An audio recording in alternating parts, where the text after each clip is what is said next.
Pernah nggak sih kalian dengar kata monopoli?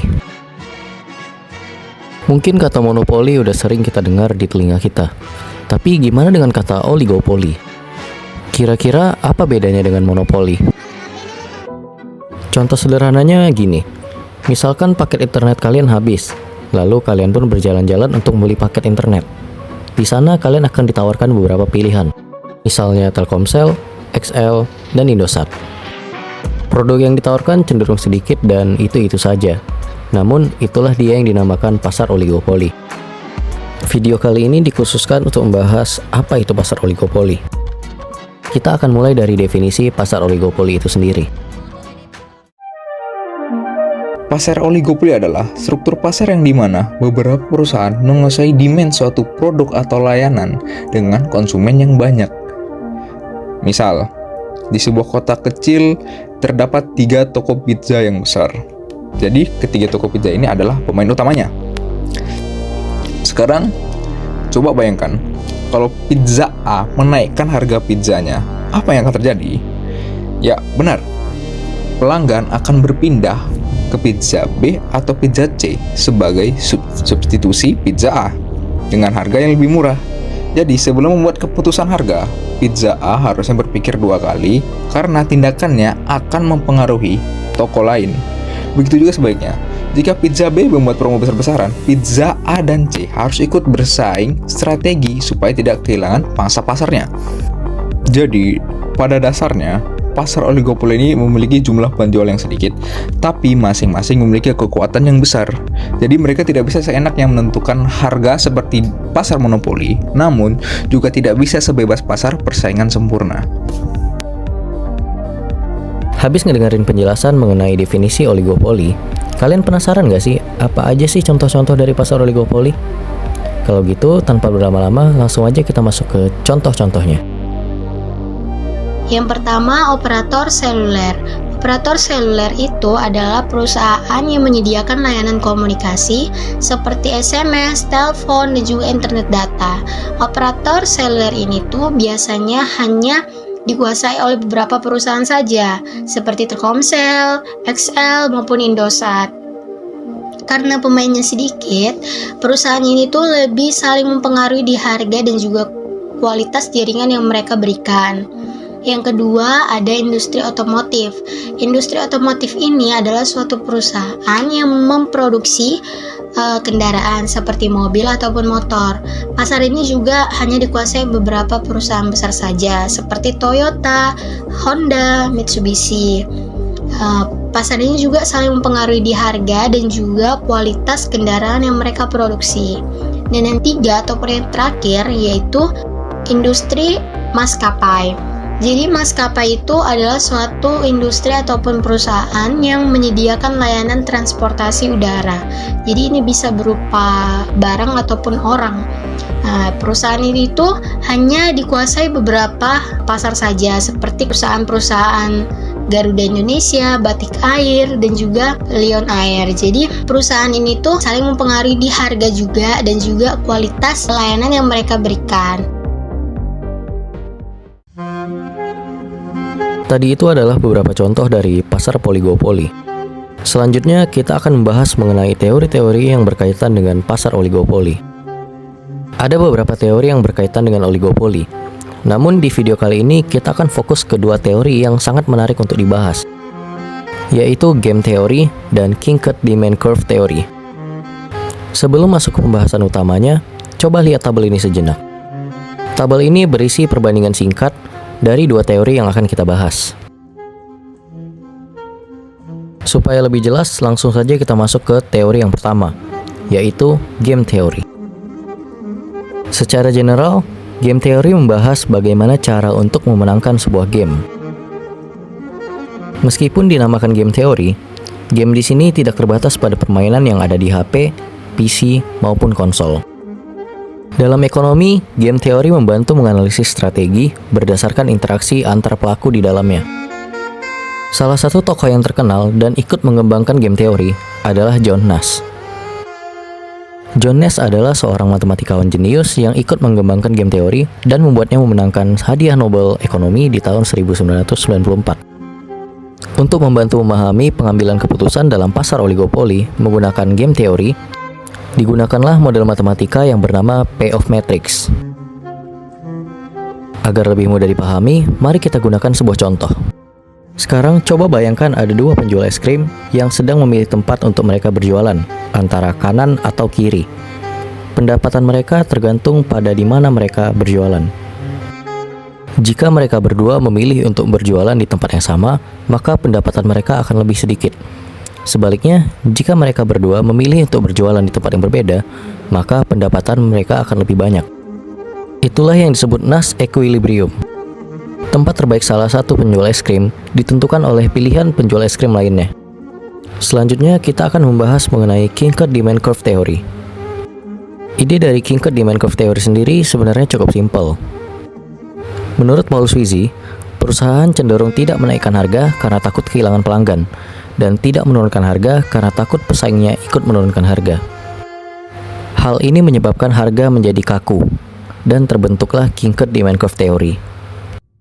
Kinkard Demand Curve sendiri membantu menjelaskan mengapa harga relatif stabil meskipun terjadi perubahan biaya produksi.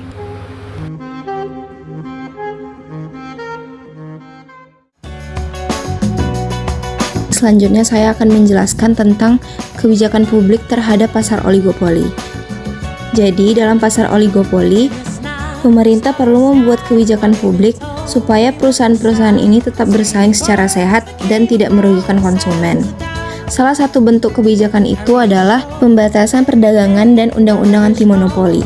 Pada dasarnya, hukum anti-monopoli dibuat untuk mencegah adanya kerjasama yang tidak sehat antar perusahaan. Tujuan utamanya adalah menjaga agar perusahaan dalam pasar oligopoli tetap bersaing dan bukan bekerja sama untuk menguasai pasar. Namun, dalam praktiknya, penerapan hukum anti-monopoli sering menimbulkan perdebatan karena tidak semua praktik bisnis yang terlihat membatasi persaingan itu benar-benar merugikan. Jadi, ada 3 contoh utama dari kontroversi ini. Yang pertama adalah penetapan harga jual kembali. Ini terjadi ketika produsen menentukan harga jual minimum bagi para pengencer. Tujuannya bisa untuk menjaga citra dan kualitas pelayanan. Namun, di lain sisi, ini juga bisa menghambat persaingan antar toko. Lalu yang kedua ada penetapan harga predator, yaitu strategi menjual barang di bawah biaya produksi untuk menyingkirkan pesaing dari pasar, lalu menaikkan harga lagi setelah pesaing keluar. Dan yang terakhir adalah pengikatan produk. Jadi ini tuh praktik di mana pelaku usaha menjual suatu produk utama dan sekaligus mewajibkan pembeli untuk juga membeli produk tambahan. Praktik ini bisa meningkatkan keuntungan bagi para perusahaan, namun dianggap tidak adil bagi konsumen, karena pelanggan terpaksa membeli produk yang mungkin tidak mereka inginkan. Kebijakan publik terhadap pasar oligopoli ini berperan penting untuk menjaga keseimbangan antara kebebasan bisnis dan keadilan bagi semua pelaku pasar. Nah, selanjutnya saya akan menjelaskan tentang studi kasus pasar oligopoli. Pasar oligopoli itu salah satu bentuk struktur pasar yang hanya dikuasai oleh beberapa perusahaan besar. Dalam pasar seperti ini, perusahaan-perusahaan yang ada saling bergantung satu sama lain dalam menentukan harga dan strategi bisnisnya. Artinya, kalau satu perusahaan mengubah harga atau melakukan strategi baru, perusahaan lain biasanya akan ikut menyesuaikan agar tidak kalah saing.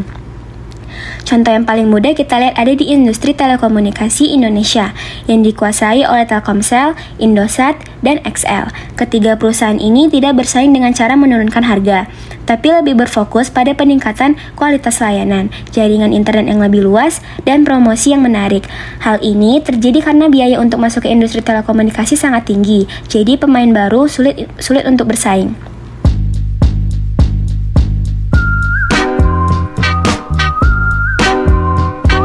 Setelah mendengarkan materi tentang pasar oligopoli, sekarang saatnya kita menguji pemahaman melalui beberapa pertanyaan. Saya akan memberikan waktu 10 detik untuk teman-teman mengerjakan setiap pertanyaan.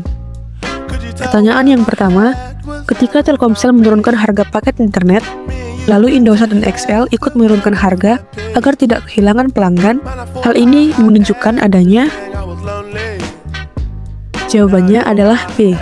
Ketika Telkomsel menurunkan harga paket internet, lalu Indosat dan XL ikut menurunkan harga agar tidak kehilangan pelanggan, hal ini menunjukkan adanya interdependensi antar perusahaan. Jadi teman-teman, ini menunjukkan kalau di pasar oligopoli, setiap perusahaan itu tidak bisa jalan sendiri. Mereka saling bergantung satu sama lain. Jika Telkomsel menurunkan harga, otomatis pesaing seperti Indosat dan XL akan ikut menurunkan harga supaya pelanggan tidak pindah. Nah, inilah yang disebut sebagai interdependensi antar perusahaan. Ciri utama dari pasar oligopoli. Jadi, satu langkah dari satu perusahaan bisa langsung mempengaruhi strategi yang lain. Pertanyaan yang kedua, industri otomotif di Indonesia bersaing melalui inovasi, kualitas, dan iklan, bukan lewat perang harga besar-besaran. Hal ini termasuk bentuk. Jawabannya adalah B, non-price competition. Industri otomotif di Indonesia bersaing melalui inovasi, kualitas, dan iklan, bukan lewat perang harga besar-besaran. Hal ini termasuk bentuk non-price competition. Jika kita lihat industri otomotif seperti Toyota, Honda, atau Mitsubishi, mereka itu jarang untuk melakukan perang harga besar-besaran. Sebaliknya, mereka lebih fokus di persaingan non-harga atau non-price competition, yaitu lewat inovasi produk, desain mobil, kualitas, dan iklan yang menarik. Tujuannya, supaya konsumen tetap tertarik, tapi tanpa harus menurunkan harga yang bisa merugikan semua perusahaan. Pertanyaan yang ketiga, jika dalam industri penerbangan, suatu maskapai menurunkan harga tiket drastis dan lainnya tidak mengikuti, maka kemungkinan besar jawabannya adalah B. Maskapai itu menanggung kerugian karena pesaing tidak ikut menurunkan harga. Jika dalam industri penerbangan, satu maskapai menurunkan harga tiket drastis dan lainnya tidak mengikuti, maka kemungkinan besar maskapai itu menanggung kerugian besar karena pesaing tidak ikut menurunkan harga.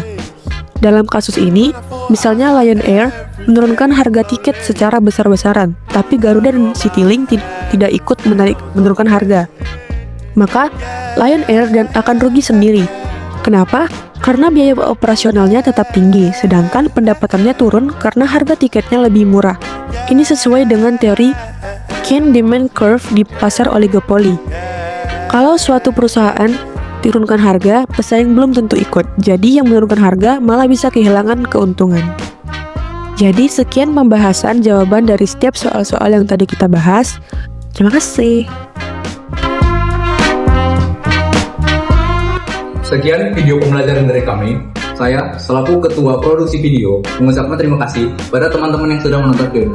Saya harap video ini dapat bermanfaat untuk teman-teman. Sekian, terima kasih.